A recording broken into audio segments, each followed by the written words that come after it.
পেহেলগামে জঙ্গি হামলার জবাব দিতেই অপারেশন সিন্দুর মিসাইল আক্রমণের ব্যাখ্যা ভারতের। সেনাবাহিনীকে পাল্টা পদক্ষেপের পূর্ণ ক্ষমতা দিল পাকিস্তান। পরমাণু শক্তিধর দুদেশের মধ্যে যুদ্ধ চান না বিশ্ব নেতৃবৃন্দ। আলোচনায় সমাধান খোঁজার তাগিদ। দিল্লির অভিযানকে পাগলামি বললেন ট্রাম্প। গভীর উদ্বেগ জানিয়ে দুদেশকে শান্ত থাকার আহ্বান ঢাকার। পক্ষ না নেয়ার পরামর্শ বিশ্লেষকদের। সর্বাত্মক যুদ্ধ না বাঁধলেও ভুগবে গোটা দক্ষিণ এশিয়া। এটা যদি সর্বাত্মক যুদ্ধের দিকে কোনোভাবে টার্ন নেয় তাহলে এটা পৃথিবীর জন্য একটা ভয়াবহ ঘটনা ঘটতে পারে। আমাদের কোনোভাবেই কোনো পক্ষ নেওয়ার এখানে কোনো সুযোগ নাই এবং বাংলাদেশ অবশ্যই তার যে নিরপেক্ষ অবস্থান সেই অবস্থানটাই সমুন্নত রাখতে হবে। স্বাস্থ্য বিবেচনায় সক্রিয় রাজনীতিতে নয়, খালেদা জিয়াকে জাতীয় অভিভাবক হিসেবে চায় বিএনপি। ভোটের মাঠে ভূমিকা রাখবে আপোষহীন ভাবমূর্তি। জাতিকে পথ নির্দেশ করবেন এবং বর্তমান সরকারকেও নির্দেশনা দিবেন কিভাবে আগামী দিনে দেশটি পরিচালিত হওয়া উচিত। উনি যদি চেয়ারে বসে থাকেন এটাও বিএনপির জন্য একটা তাদের মোরাল একটা স্ট্রেংথ।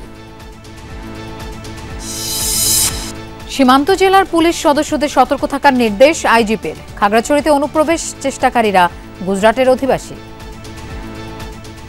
ছেলে বড় বয়স্ক বৃদ্ধ মিলিয়া 27 জন লোক। গুজরাট থেকে আসছে, গুজরাটে ওখানে ওদের বাড়িঘর নাকি ভেঙে দিছে। একনেক সভায় বাড়ল গুলশান বনানী বাড়িধারা লেক উন্নয়ন কার্যক্রমের মেয়াদ। চলমান সব প্রকল্প তদারকির সিদ্ধান্ত। বেড়িবাঁধ ভাঙার কারণ জানতে কমিটি। পিএসএল খেলতে যাওয়া নাহিদ ও রিশাদের নিরাপত্তা নিয়ে উদ্বিগ্ন বিসিবি। পরিস্থিতি পর্যবেক্ষণ করে পাকিস্তান সফরের ব্যাপারে সিদ্ধান্ত।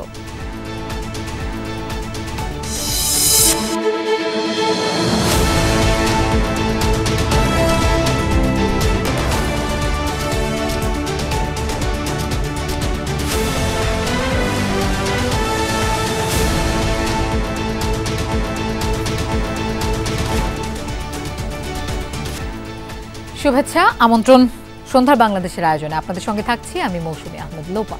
এতক্ষণ শিরোনাম দেখছিলেন। পেহেলগামে সন্ত্রাসী হামলার জবাব দিতেই জঙ্গি আস্তানা নির্মূলে অভিযান চালিয়েছে ভারত। পাকিস্তানে চালানো অপারেশন সিন্দুর নিয়ে এমন মন্তব্য করেছেন ভারতীয় পররাষ্ট্র সচিব বিক্রম মিস্ত্রি। 25 মিনিটে 24 ক্ষেপণাস্ত্র হামলার মধ্য দিয়ে শেষ হয় অভিযান, যাতে প্রাণ গেছে শিশুসহ কমপক্ষে 26 পাকিস্তানের। টার্গেট করা হয় পাক নিয়ন্ত্রিত কাশ্মীরের রাজধানী সহ অন্তত 9টি স্থান। জবাবে পাকিস্তানের হামলায় নিহত হয়েছে 15 ভারতীয়। ধ্বংস করেছে রাফাল সহ ভারতের 5টি যুদ্ধবিমান। মঙ্গলবার মধ্যরাতে হঠাৎ করেই কেঁপে ওঠে পাকিস্তান নিয়ন্ত্রিত কাশ্মীর এবং পাঞ্জাবের একাধিক এলাকা। বিস্ফোরণের বিকট শব্দে প্রকম্পিত হয় মুজাফফরাবাদ, কোটলি, বাহাওয়ালপুর সহ অন্তত 9টি স্থান। এসব এলাকায় একযোগে ক্ষেপণাস্ত্র হামলা চালিয়েছে ভারত।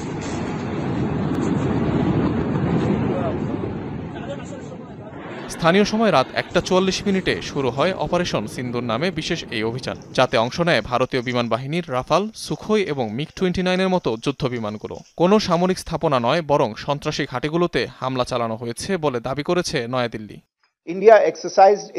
আপনারা সবাই অবগত, ভারত তার জবাব দেওয়ার অধিকার প্রয়োগ করেছে, যার মূল লক্ষ্যই ছিল সীমান্তের ওপারে থাকা জঙ্গি আস্তানার নির্মূল করা। পেহেলগামে সন্ত্রাসী হামলার প্রেক্ষাপটে নয়াদিল্লির এই অভিযান।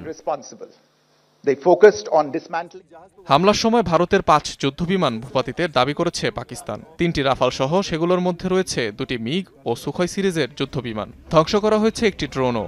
বন্দী করা হয়েছে যুদ্ধবিমানগুলোর পাইলটদের। দাবি ইসলামাবাদের। কাপুরুষোচিত হামলা আখ্যা দিয়ে প্রতিশোধের হুঁশিয়ারি দিয়েছে দেশটি। নিরীহ বেসামরিকদের লক্ষ্য করে কাপুরুষের মতো হামলা চালিয়েছে ভারত। তার উপর বেপরোয়া বিবৃতি দিয়েছে। পাকিস্তানের জনগণের পূর্ণ সমর্থন নিয়ে শত্রুদের উপযুক্ত জবাব দেওয়া হবে।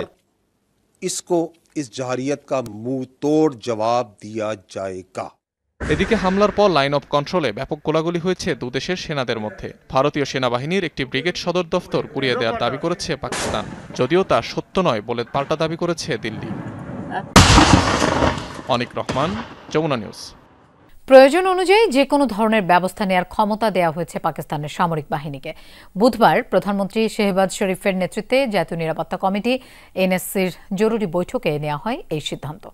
ভারতের সাথে সংঘাতের জেরে বুধবার পাকিস্তানের স্থানীয় সময় সকাল 10টায় শুরু হয় আলোচনা। বৈঠকে অংশ নেন দেশটির শীর্ষ পর্যায়ের সামরিক ও প্রশাসনিক ব্যক্তিরা। ভারত আন্তর্জাতিক আইন লঙ্ঘন করে হামলা চালিয়েছে বলে অভিযোগ করেন তারা। চলমান উত্তেজনাকে আবারও উস্কে দিয়েছে ভারত, এমন দাবিও করা হয়। হুঁশিয়ারি দেয় হামলার পরিণতিতে যে জবাব মিলবে তার দায় ভারতের উপরেই পড়বে।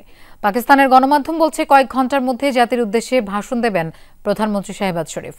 এদিকে সীমান্তে ভারতীয় সেনাবাহিনী সাদা পতাকা উত্তোলন করেছে বলে দাবি ইসলামাবাদের। পাকিস্তানের প্রতিরক্ষা মন্ত্রী খাজা আসিফ জানিয়েছেন ভারত হামলা বন্ধ করলে সংযত আচরণ করবে পাকিস্তানও। ভারত পাকিস্তান পাল্টাপাল্টি হামলা কেন্দ্র করে আন্তর্জাতিক মহলে চলছে তোলপাড়। ভারতের অভিযানকে লজ্জাজনক আখ্যা দিয়েছেন মার্কিন প্রেসিডেন্ট ডোনাল্ড ট্রাম্প। ভারত পাকিস্তানকে কাণ্ডজ্ঞানহীন কর্মকাণ্ড থেকে বিরত থাকার পরামর্শ দিয়েছে তুরস্ক। আলোচনার মাধ্যমে সংকট নিরসনের আহ্বান জানিয়েছে ইরান, সংযুক্ত আরব আমিরাত ও জাপান। ভারত পাকিস্তান পাল্টাপাল্টি অভিযানকে ঘিরে উত্তাপ ছড়িয়েছে আন্তর্জাতিক মহলেও। চিরবৈরী দেশ দুটির মধ্যে বিবাদকে কেন্দ্র করে শুরু হয়েছে কূটনৈতিক দৌড়ঝাঁপ। পাকিস্তানে ভারতের হামলাকে লজ্জাজনক আখ্যা দেন মার্কিন প্রেসিডেন্ট ডোনাল্ড ট্রাম্প। ওভাল অফিসে ঢোকার পথেই হামলার খবর জানতে পারেন তিনি। দ্রুত যুদ্ধবন্ধের প্রত্যাশাও জানান ট্রাম্প। অপর এক বিবৃতিতে মার্কিন পররাষ্ট্রমন্ত্রী মার্কো রুবিও জানান ভারত পাকিস্তান পরিস্থিতি পর্যবেক্ষণ করছে যুক্তরাষ্ট্র। এটা লজ্জাজনক। আমরা এখানে আসার পথে মাত্র জানলাম খবরটা। আমার ধারণা অতীতের অভিজ্ঞতা থেকে মানুষ জানতো কিছু একটা হতে যাচ্ছে। সত্যিটা হলো তারা দীর্ঘদিন ধরে লড়ছে, দশকের পর দশক ধরে লড়ছে। আশা করছি খুব দ্রুত শেষ হবে সংঘাত। পাকিস্তানে ভারতের অভিযানকে দুঃখজনক আখ্যা দিয়ে বিবৃতি দিয়েছে চীন। দুই পক্ষকেই সংযম প্রদর্শনের মাধ্যমে শান্তি প্রতিষ্ঠাকে অগ্রাধিকার দেওয়ার আহ্বান জানিয়েছে বেইজিং। ভারত এবং পাকিস্তান চীনেরও প্রতিবেশী। দুদেশের সামরিক অভিযান নিয়ে আমরা উদ্বিগ্ন। ভারত ও পাকিস্তানকে আঞ্চলিক শান্তি বজায় রাখার ব্যাপারে সবচেয়ে বেশি গুরুত্ব দিতে হবে। সব ধরনের সহায়তায় প্রস্তুত বেইজিং। অন্যদিকে জাপান বলছে আঞ্চলিক স্থিতিশীলতার জন্য ভারত পাকিস্তানের সংযত আচরণের কোনো বিকল্প নেই। একই মন্তব্য সংযুক্ত আরব আমিরাতেরও। ভারত পাকিস্তানের বর্তমান পরিস্থিতিতে আমরা গভীরভাবে চিন্তিত। দক্ষিণ এশিয়ায় শান্তি বজায় রাখতে আমরা দুই পক্ষকেই আলোচনার মাধ্যমে চলমান সংঘাত নিরসনের আহ্বান জানাচ্ছি। শান্তি আলোচনায় বসার আহ্বান জানিয়েছে পাকিস্তানের প্রতিবেশী দেশ ইরান। সমঝোতায় না এলে পরিস্থিতি আরও জটিল হবে বলে শঙ্কা জানিয়েছেন পররাষ্ট্র মন্ত্রণালয়ের মুখপাত্র ইসমাইল বাঘেই। এদিকে পাকিস্তানে ভারতের হামলাকে উস্কানিমূলক বলে আখ্যা দিয়েছে আরেক মুসলিম দেশ তুরস্ক। দিল্লির এমন অভিযানের সর্বাত্মক যুদ্ধ ছড়িয়ে পড়ার শঙ্কা জানিয়েছে দেশটি। দুদেশকে কাণ্ডজ্ঞানহীন কার্যক্রম থেকে বিরত থাকার আহ্বানও জানিয়েছে তুরস্ক। যমুনা নিউজ। ভারত পাকিস্তানে উদ্ভূত পরিস্থিতি গভীরভাবে পর্যবেক্ষণ করছে ঢাকা, জানিয়েছে গভীর উদ্বেগ। উভয় দেশকে শান্ত সংযমী আচরণের আহ্বান জানিয়ে বিবৃতি দিয়েছে পররাষ্ট্র মন্ত্রণালয়। পরিস্থিতিকে আরও উত্তপ্ত করতে পারে এমন কোনো পদক্ষেপ নেওয়া থেকে বিরত থাকার আহ্বানও জানানো হয় বিবৃতিতে। পরে পররাষ্ট্র মন্ত্রণালয়ে এ নিয়ে কথা বলেন জাতীয় নিরাপত্তা উপদেষ্টা ডক্টর খলিলুর রহমান। আশা করেন কূটনৈতিক প্রচেষ্টায় ভারত পাকিস্তান উত্তেজনা প্রশমিত হবে এবং এ অঞ্চলের জনগণের মধ্যে শান্তি প্রতিষ্ঠিত হবে। সীমান্তে পুশ ইন নিয়েও কথা বলেন নিরাপত্তা উপদেষ্টা। জানান বাংলাদেশের কোনো নাগরিককে পাঠাতে হলে আনুষ্ঠানিকভাবে জানাতে হবে পুশ ইন গ্রহণযোগ্য নয়। এ বিষয়ে দিল্লির সঙ্গে যোগাযোগের চেষ্টা হচ্ছে বলেও জানান খলিলুর রহমান। বাংলাদেশ পরিস্থিতি নিয়ে গভীর উদ্বেগ প্রকাশ করে এবং উভয় দেশকে শান্ত থাকার, সংযত থাকার এবং পরিস্থিতি আরও খারাপ করতে পারে এমন কোনো পদক্ষেপ নেওয়া থেকে বিরত রাখার আহ্বান জানাচ্ছে। আমাদের সিদ্ধান্ত হচ্ছে আমরা কেবল আমাদের দেশের নাগরিক যদি কেউ থাকেন এবং তা প্রমাণিত হয় তাহলে তাদেরকে আমরা গ্রহণ করব এবং এটা ফর্মাল চ্যানেলে করতে হবে। এভাবে পুশ ইন করাটা সঠিক নয়। চলমান পাক ভারত উত্তেজনার প্রভাব পড়তে পারে বাংলাদেশেও, এমন আশঙ্কা করে বিদ্যমান পরিস্থিতিতে কথাবার্তা ও পদক্ষেপে সংযত এবং সতর্ক থাকার পরামর্শ দিয়েছেন বিশ্লেষকরা। পরমাণু শক্তিধর দুই দেশের সংঘাত শেষ পর্যন্ত সর্বাত্মক যুদ্ধে না গড়ালেও পুরো দক্ষিণ এশিয়াকে এজন্য ভুগতে হতে পারে বলে ধারণা তাদের। পরামর্শ, এই সংকটে কোনো পক্ষ নেয়ার সুযোগ নেই বাংলাদেশের। পেহেলগাম হত্যাকাণ্ডের জেরে শেষ পর্যন্ত পাকিস্তানে আঘাত হানল ভারত। মঙ্গলবার গভীর রাতে চালানো এই হামলার নাম অপারেশন সিন্দুর।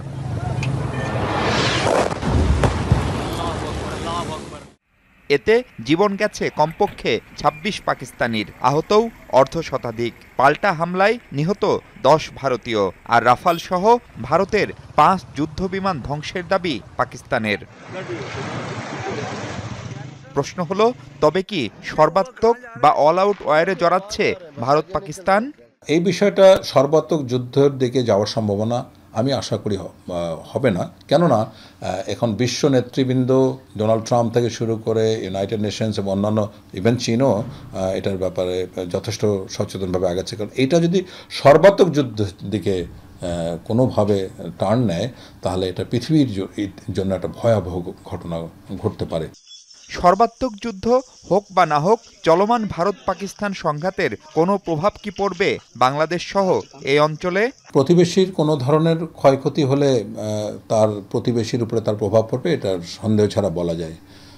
যেমন আপনার পাশের বাড়িতে যদি আগুন লাগে, তা আপনার বিল্ডিং, আপনার ঘরে আগুন লাগতে পারে, বা আর যাই হোক না কেন এটার উত্তাপ আপনার গায়ে লাগবে বা আপনার বাসায় আসবে, এটা খুবই স্বাভাবিক।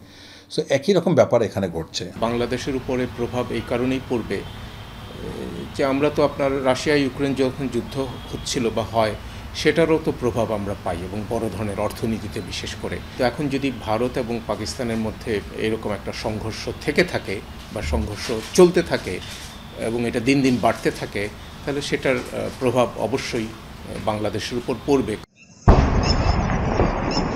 পারমাণবিক শক্তিধর দক্ষিণ এশিয়ার দুই পরাশক্তির এই টানটান উত্তেজনা ভাবাচ্ছে বাংলাদেশকেও। এর মধ্যে সব পক্ষকে শান্তিপূর্ণ উপায়ে সমাধানের পথ খোঁজার কথা বলেছে ঢাকা। পক্ষ নেওয়ার কোনো সুযোগ নাই। আপনার আরেকটা জিনিস এখানে আমাদের খেয়াল রাখা উচিত যে আমাদের অন্য একটা প্রতিবেশী মিয়ানমারের সঙ্গেও কিন্তু আমাদের সম্পর্ক ভালো না, আমরাও কিন্তু শান্তিতে নাই। হয়তো ঢাকা শহরে আমরা অতটা বিষয়টা উপলব্ধি করতে পারছি না, কিন্তু সেই সীমান্তবর্তী এলাকায় যারা আছেন তারা কিন্তু বিষয়টা উপলব্ধি করতে পারছেন যে বাংলাদেশের জন্য একটা মহাসংকট আসতে যাচ্ছে।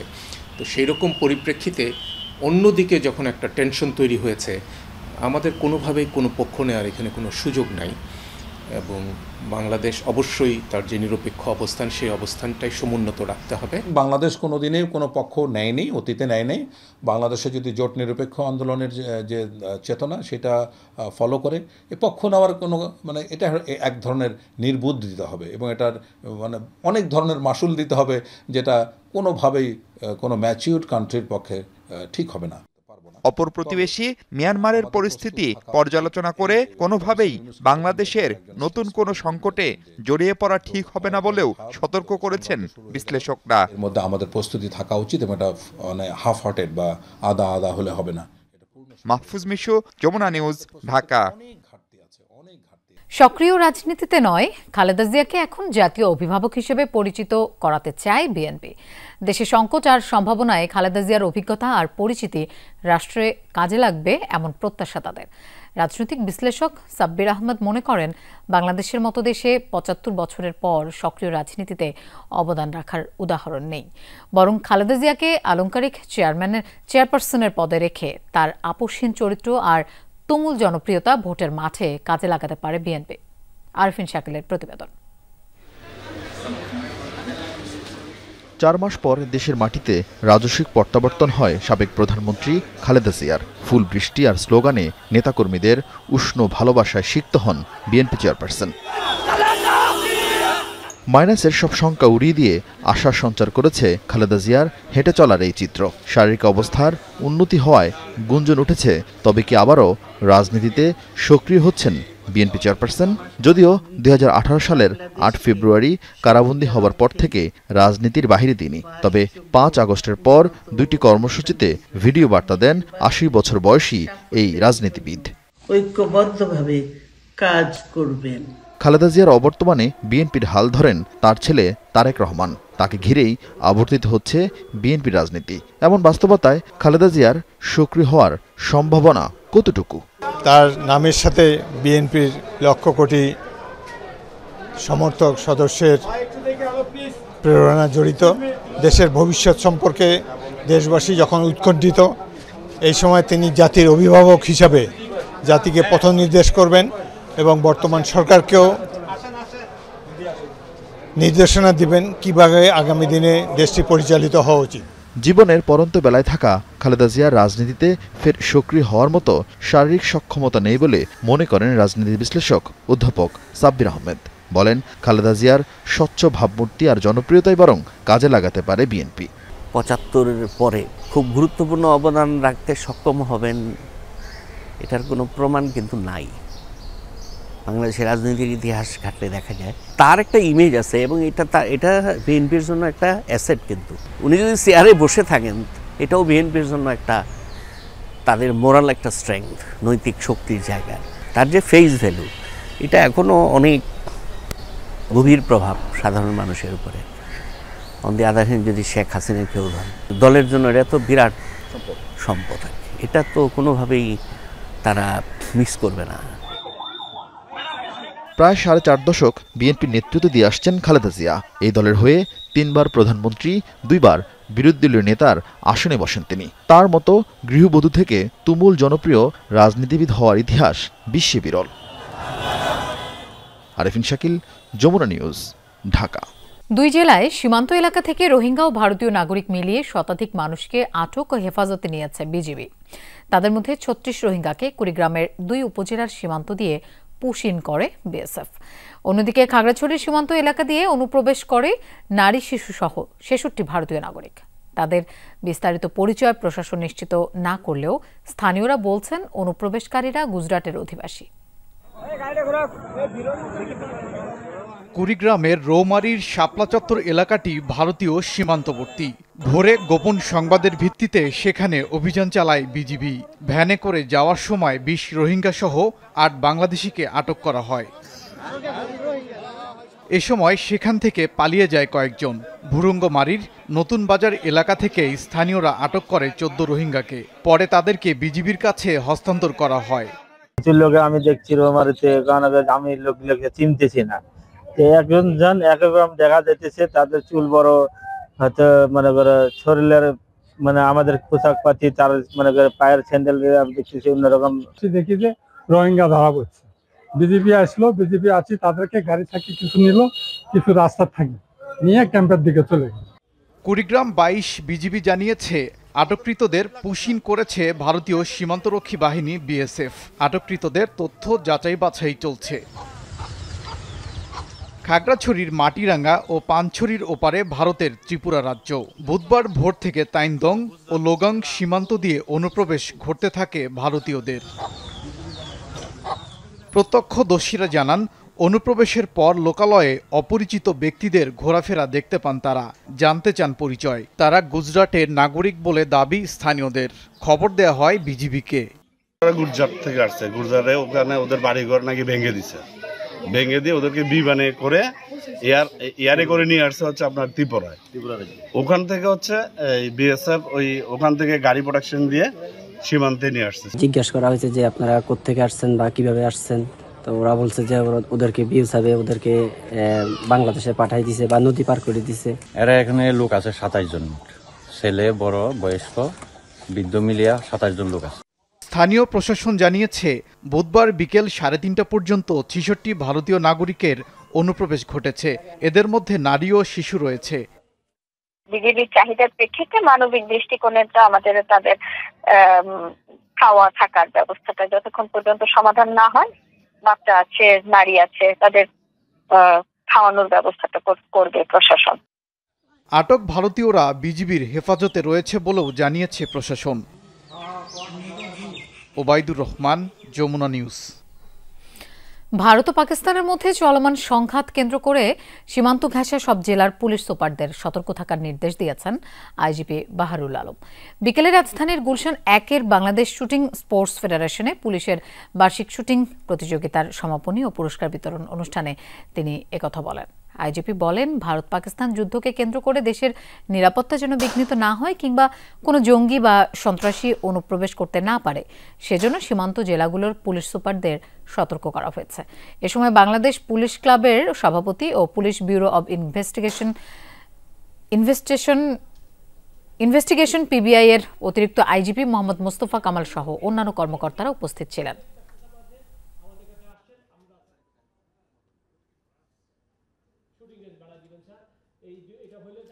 এই যুদ্ধের প্রেক্ষিতে আমরা সীমান্তবর্তী সকল জেলার সকল পুলিশ সুপার 29 এবং মিয়ানমারের সাথে 2 আমরা সকলকেই অগ্রিম সতর্কবার্তা আগেই দিয়েছি এবং তারা সকলেই সতর্ক আছেন এই ব্যাপারে বলে আমার বিশ্বাস। এবং আমরা সর্বাত্মক চেষ্টা করব অন্তত এর প্রেক্ষিতে যেন আমাদের কোনোভাবে আমাদের নিরাপত্তা বিঘ্নিত না হয়। এখন থেকে চলমান প্রকল্প নিয়মিত মূল্যায়ন করবে পরিকল্পনা বিভাগের আইএমইডি। অনিয়ম দেখলেই জানাবে দুদককে, তখন প্রকল্প তদারকি চলবে যৌথভাবে। একথা জানিয়েছেন পরিকল্পনা উপদেষ্টা ডক্টর ওয়াহিদুদ্দিন মাহমুদ। একনেক পরবর্তী ব্রিফিংয়ে তিনি আরও জানান, বিভিন্ন এলাকায় প্রতি বছর বেড়িবাঁধ কেন ভেঙে যায় তা জানতে আন্তঃমন্ত্রণালয় কমিটি করেছে সরকার। কথা ছিল রাজধানীর অভিজাত এলাকা গুলশান, বনানী ও বারিধারার সৌন্দর্য বাড়াবে এখানকার দুটি লেক, কিন্তু সময়ের সাথে এসব জলাধার হয়ে উঠেছে মশার আস্তানা। পরিচর্যার অভাবে আবর্জনা আর মাটি জমে ব্যাহত হচ্ছে পানির প্রবাহ। এসব সমাধানে 15 বছর আগে একটি প্রকল্প নেয় বিগত সরকার, কিন্তু সেই কাজ আর এগোয়নি।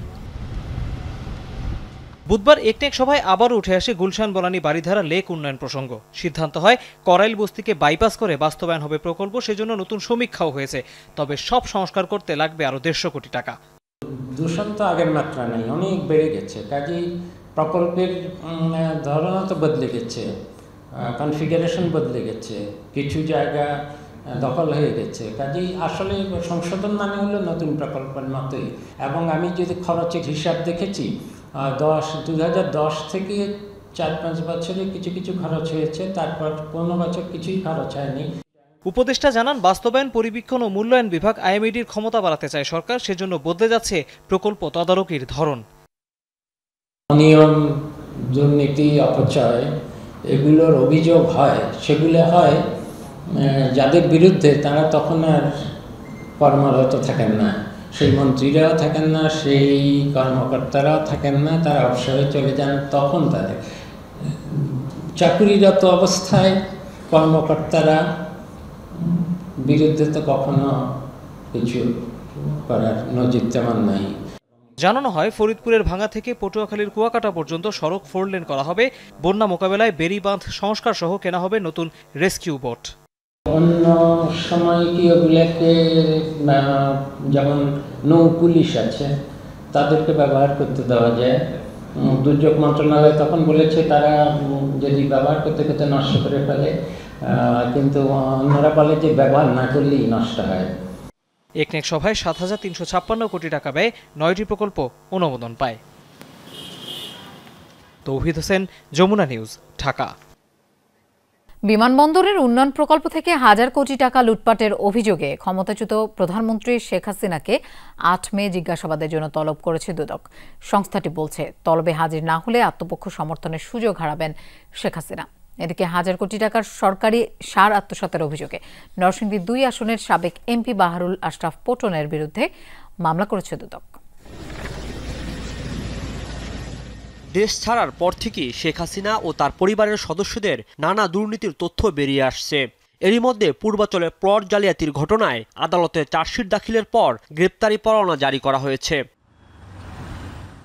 এবার নতুন করে গত 15 বছরে দেশের বিভিন্ন বিমানবন্দর নির্মাণ ও সংস্কার কাজে হাজার কোটি টাকা লুটপাটের অভিযোগ অনুসন্ধানে দুর্নীতির তথ্য পেয়েছে দুদক।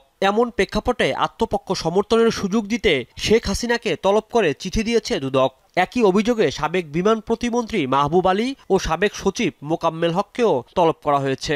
8 মে ব্যক্তিগত শুনানির জন্য সাবেক প্রধানমন্ত্রী শেখ হাসিনা, মাহবুব আলী, পর্যটন মন্ত্রণালয়ের সাবেক সচিব, এই 3 জনকে ব্যক্তিগত শুনানির জন্য আগামীকাল দুদকে হাজির হওয়ার অনুরোধ জানিয়ে পত্র প্রেরণ করা হয়েছে। গেল জানুয়ারিতে 3টি আন্তর্জাতিক বিমানবন্দর উন্নয়ন প্রকল্পে প্রায় 900 কোটি টাকা আত্মসাতের অভিযোগে শেখ হাসিনার সাবেক সামরিক উপদেষ্টা তারেক সিদ্দিকী সহ 19 জনকে আসামি করে দুদক 4টি মামলাও করে। এদিন 1084 কোটি টাকার সরকারি সার আত্মসাতের ঘটনায় নরসিংদী 2 আসনের সাবেক এমপি কামরুল আশরাফ পটন সহ 5 জনের বিরুদ্ধে মামলা করেছে দুদক।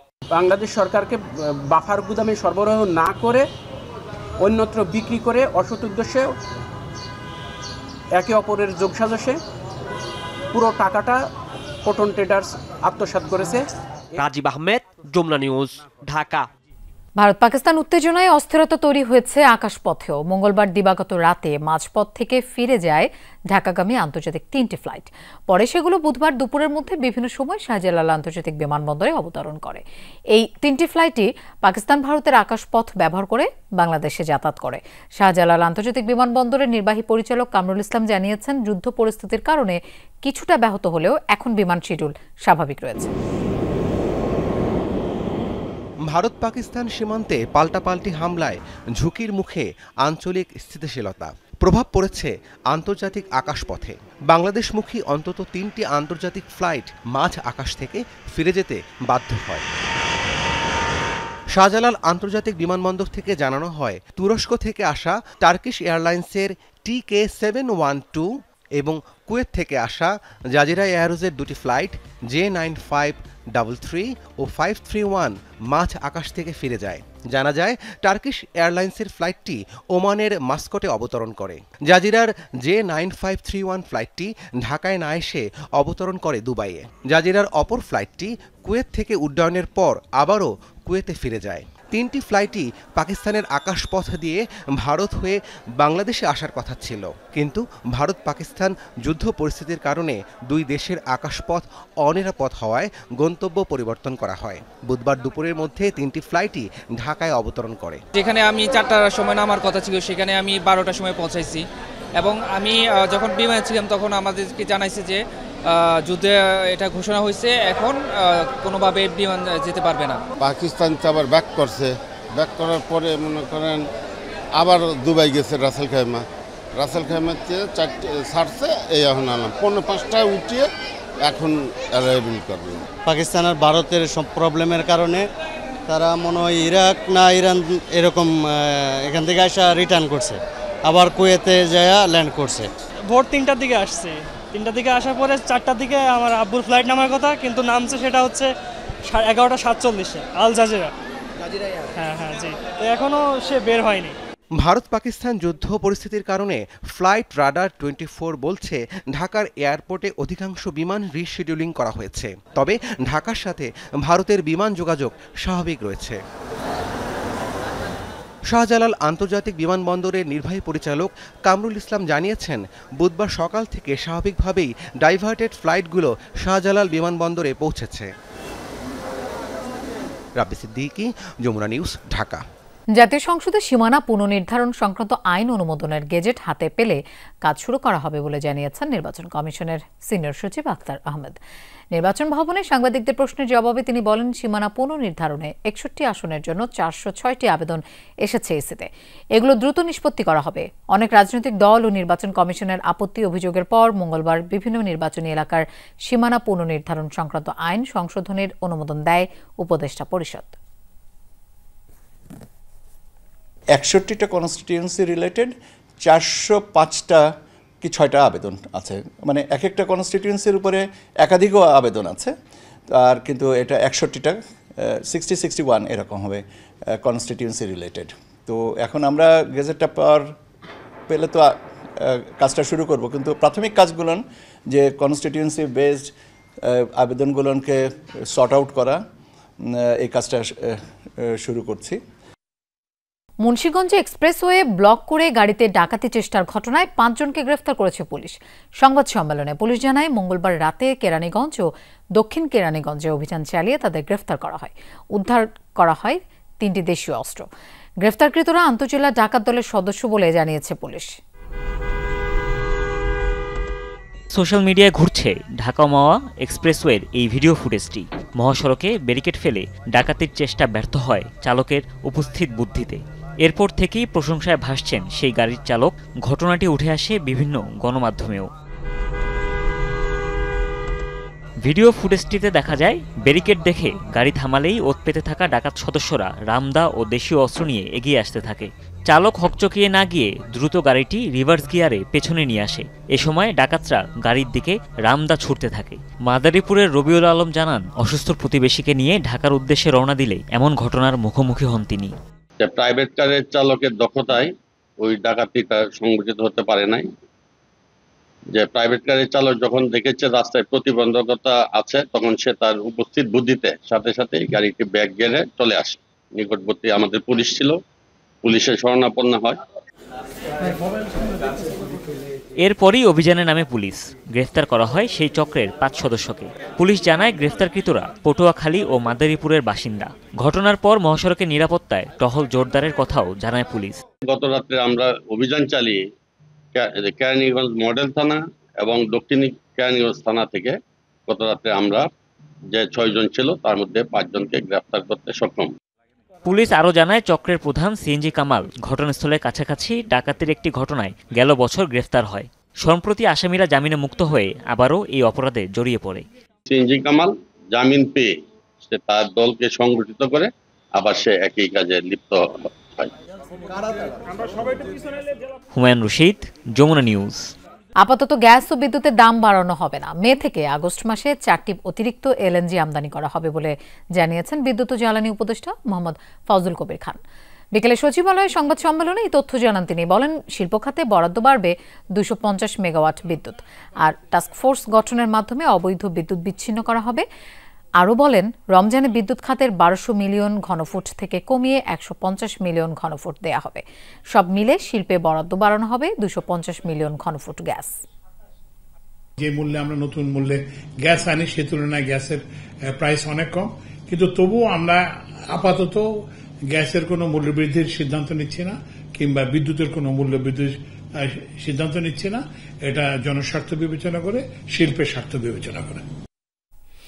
পাকিস্তানে সুস্থ ও নিরাপদে আছেন বাংলাদেশের 2 ক্রিকেটার রিশাদ হোসেন ও নাহিদ রানা। এই 2 ক্রিকেটারের নিরাপত্তার সব রকম খোঁজ খবর সার্বক্ষণিকভাবে রাখছে বাংলাদেশ ক্রিকেট বোর্ড, নিশ্চিত করেছেন বিসিবি সভাপতি ফারুক আহমেদ। আগামী কয়েকদিনে পাকিস্তানের পরিস্থিতি পর্যালোচনা করে দেশটি সফরের ব্যাপারে সিদ্ধান্ত নেবে বিসিবি। পাকিস্তান ভারত আক্রমণ পাল্টা আক্রমণে যুদ্ধের দামামা বাড়ছে 2 প্রতিবেশী চিরশত্রু দেশের মধ্যে।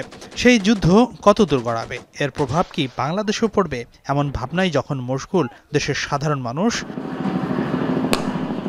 তখন মিরপুরে পাকিস্তান সফরের প্রস্তুতি নিচ্ছে বাংলাদেশ ক্রিকেট দল।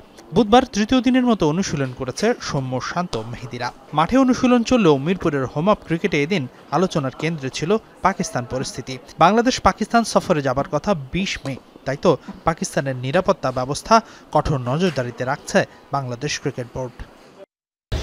জন্য আরো অপেক্ষা করতে হবে এক্স্যাক্টলি কোন দিকে যায়, সার্কামস্ট্যান্সেস আমাদের আসলে নিয়ে যাবে, আমরা কি করবো, তাই না, মানে সিচুয়েশন। বুধবার বাংলাদেশ ক্রিকেট বোর্ড সভাপতি ফারুক আহমেদ থেকে শুরু করে অন্যান্য শীর্ষ কর্মকর্তাদের প্রধান উদ্বেগের বিষয় ছিল রিশাদ হোসেন ও নাহিদ রানার নিরাপত্তা। পাকিস্তান সুপার লিগ খেলতে এই 2 ক্রিকেটার এখন অবস্থান করছেন সে দেশে। বিসিবি থেকে সার্বক্ষণিক যোগাযোগ করা হচ্ছে তাদের সঙ্গে। সকাল থেকে গ্যাদার করা হয়েছে। We are closely in touch with the high commission defence attache, and I'm closely attached with the Pakistan Cricket Board and the PSL CEO. And also I talked to Rishad. Nahid ke ekhono pai nei. I'll try to talk to him as well. পাকিস্তানে যখন হামলা হয় নাহিদ রানা ছিলেন রাওয়ালপিন্ডিতে আর রিশাদ হোসেন ছিলেন লাহোরে। বুধবার পরবর্তী ম্যাচের জন্য লাহোর ছেড়ে ইসলামাবাদ পাড়ি দিয়েছে রিশাদ হোসেন ও তার দল। রিশাদ ও রানা ভালো আছেন, নিরাপদে আছেন জানিয়েছে PSL কর্তৃপক্ষ। Rishad is perfectly fine and he's traveling with us as well. Rishad just walked into the bus. I just saw him and he's perfectly fine, smiling. As I mean, laughing, we were all sharing good memories. So security is in place as per the protocols. For us from PCB is perfectly fine and we are going as per the schedule. Bharat Pakistan যুদ্ধ পরিস্থিতি কতদূর যাবে সেটা বলা কঠিন, তবে অবস্থা খুব বেশি খারাপ হবে না এই বিশ্বাস থেকে PSL এর খেলা চালিয়ে যাবার সিদ্ধান্ত নিয়েছে Pakistan cricket board. Hasinur Rahman, Jamuna sports, Dhaka. দর্শক, এই ছিল আজকের সন্ধ্যার বাংলাদেশের আয়োজনে। আর এতক্ষণ সাথে থাকার জন্য ধন্যবাদ সবাইকে।